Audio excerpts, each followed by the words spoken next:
The Holy Eucharist completes Christian initiation.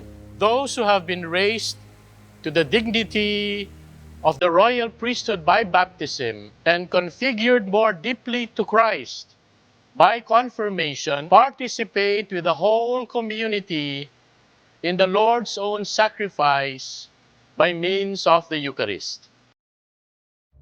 At the Last Supper, on the night he was betrayed, our Savior instituted the Eucharistic sacrifice of his body and blood.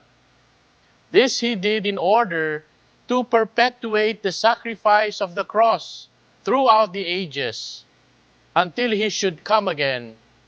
And so he entrusts to his beloved spouse, the Church, a memorial of his death and resurrection, a sacrament of unity, a bond of charity, a paschal banquet in which Christ is consumed, the mind is filled with grace, and a pledge of future glory is given to us.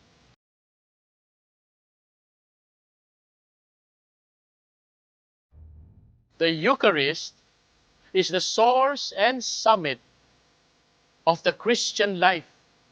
The other sacraments, and indeed all ecclesiastical ministries and works of the apostolate, are bound up with the Eucharist and are oriented toward it. For in the Blessed Eucharist is contained the whole spiritual good of the Church, namely Christ Himself, our past. The Eucharist is the efficacious sign and sublime cause of that communion in the divine life and that unity of the people of God. It is the culmination both of God's action, sanctifying the world in Christ, and the worship man offered to the Father in the Holy Spirit. Finally, by the Eucharistic celebration, we already unite ourselves with the heavenly liturgy and anticipate eternal life when God will be all in all. In brief, the Eucharist is the sum and summary of our faith.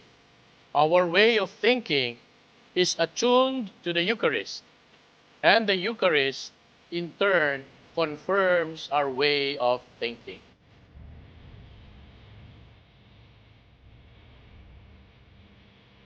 What is this sacrament called? The inexhaustible richness of this sacrament is expressed in the different names we give it. Each name evokes certain aspects of it. For example, it is called the Eucharist because it is an action of thanksgiving to God. The Greek words Eucharistein and eulogein recall the Jewish blessings that proclaim, especially during a meal, God's works, creation, redemption, and sanctification. The Lord's Supper, because of its connection with the supper which the Lord took with his disciples on the eve of his passion, and because it anticipates the wedding feast of the Lamb in the heavenly Jerusalem.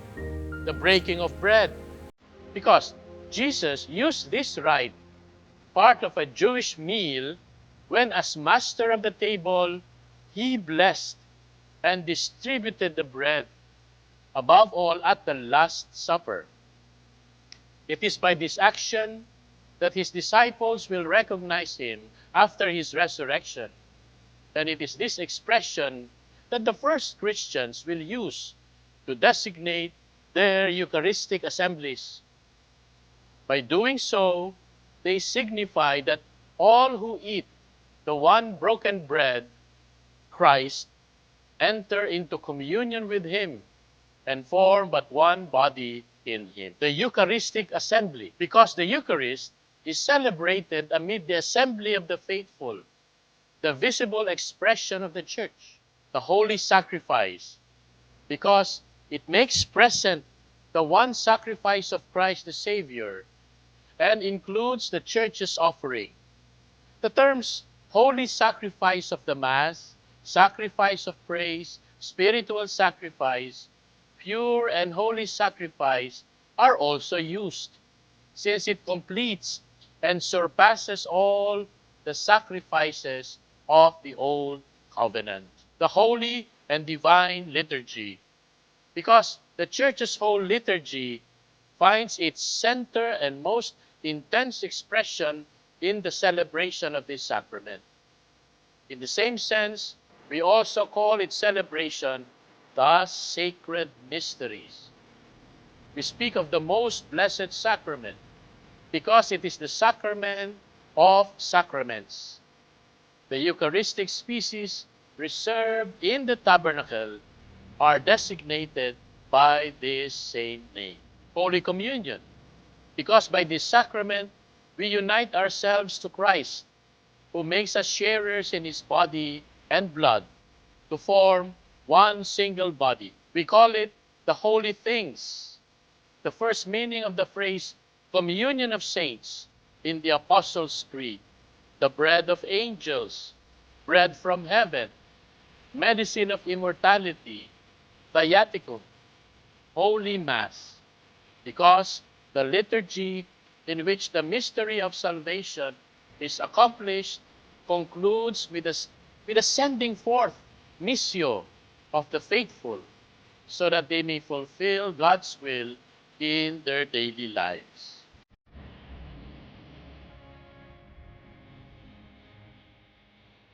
The signs of bread and wine. At the heart of the Eucharistic celebration are the bread and wine that by the words of Christ and the invocation of the Holy Spirit become Christ's body and blood.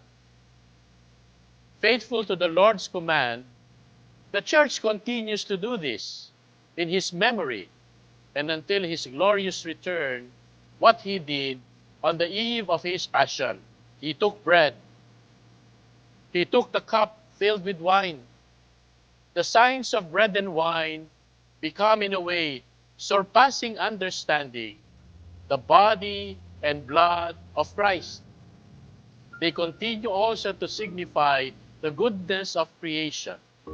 Thus, in the offertory, we give thanks to the Creator of bread and wine, fruit of the work of human hands, but above all, as the fruit of the earth, the bread, and the fruit of the vine, the wine, gifts of the Creator.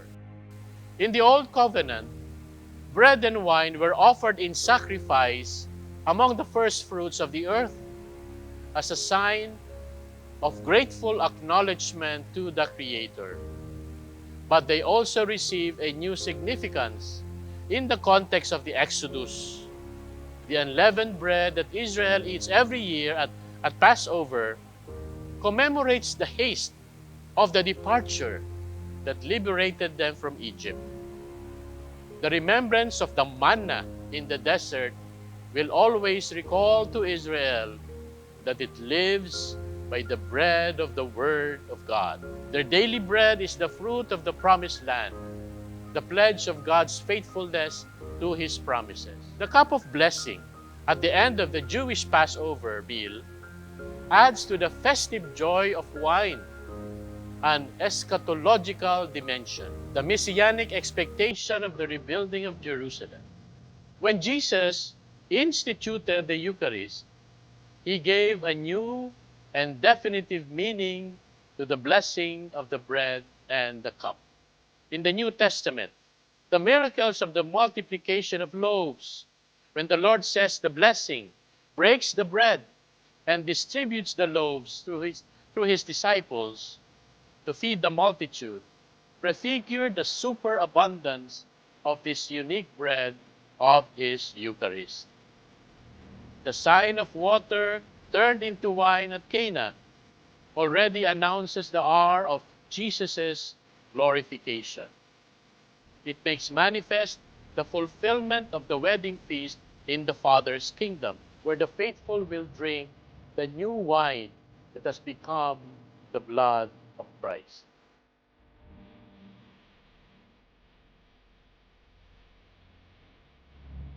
Now we have come to the most important part of the sacrament of the Holy Eucharist, the institution.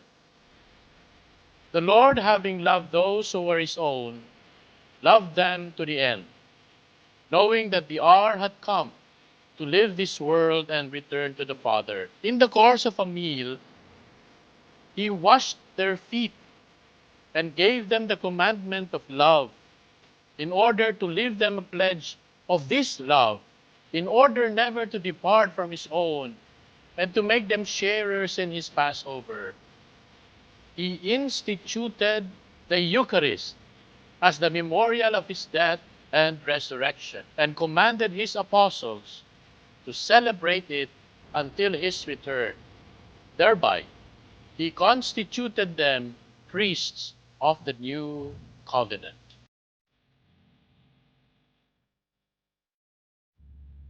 The three synoptic Gospels and St. Paul have handed on to us the account of the institution of the Eucharist. St. John, for his part, reports the words of Jesus in the synagogue of Capernaum that prepare for the institution of the Eucharist. Christ calls himself the bread of life, come down from heaven. Jesus chose the time of Passover to fulfill what he had announced at Capernaum, giving his disciples his body and his blood. Then came the day of unleavened bread, on which the Passover lamb had to be sacrificed. So Jesus sent Peter and John, saying, "Go, prepare the Passover meal for us. That way we may eat." They went and prepared the Passover, and when the hour came, he sat at table, and the apostles with him. And he said to them, "I have earnestly desired to eat this Passover with you before I suffer. For I tell you, I shall not eat it again until it is fulfilled in the kingdom of God." And he took bread, and when he had given thanks, he broke it and gave it to them, saying, "This is my body, which is given for you. Do this in remembrance of me." And likewise the cup after supper, saying, "This cup, which is poured out for you, is the new covenant in my blood." By celebrating the Last Supper with his apostles in the course of the Passover meal, Jesus gave the Jewish Passover its definitive meaning. Jesus' passing over to his Father by his death and resurrection.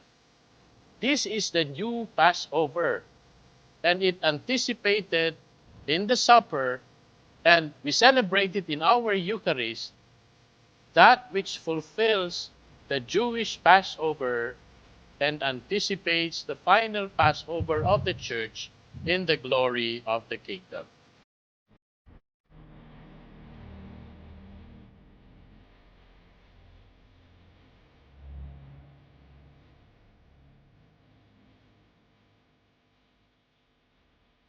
The command of Jesus to repeat his actions and words until he comes does not only ask us to remember Jesus and what he did.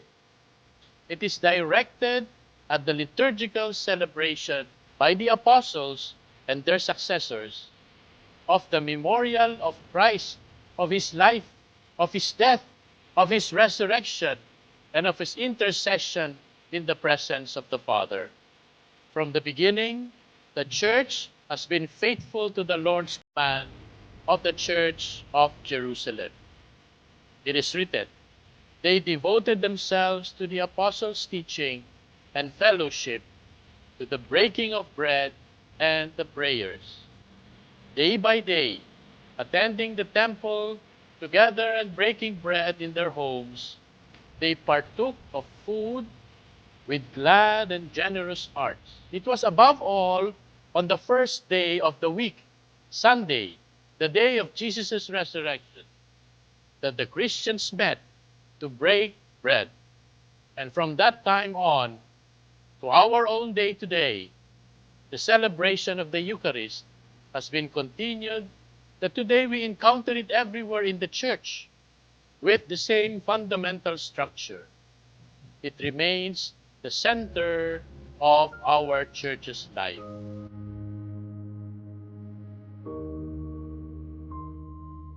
Thus, from celebration to celebration, as they proclaim the Paschal mystery of Jesus until He comes, the pilgrim people of God advances, following the narrow way of the cross, towards the heavenly banquet, when all the elect will be seated at the table of the kingdom.